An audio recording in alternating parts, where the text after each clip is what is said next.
All right, thank you so much, Dave. With that heavy rainfall across the area this morning, several flood warnings and advisories were in effect for multiple counties. Our Stephanie Atkinson was out in the communities that were impacted. 7 inches of water have just accumulated over here.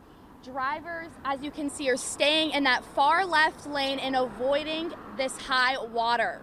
Roadways like Chatham Parkway and Abercorn Street flooded earlier today from the heavy rainfall. Never been through anything like that in my life, and it took for the police and the fire department to remove my car out the flooded waters.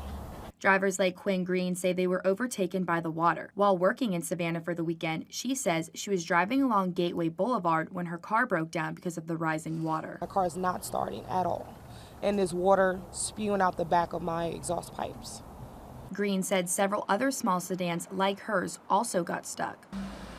Chatham County Fire Department posted online to warn other drivers of the flooded conditions. They said in part, quote, "Be safe when traveling and do not attempt to traverse through flooded streets. Turn around, don't drown," end quote. High water signs were also posted along the roadway to help prevent any other cars from getting stuck. As for Green, I feel as though I possibly could be stranded in Savannah as of now. In Chatham County, Stephanie Atkinson, WTOC News.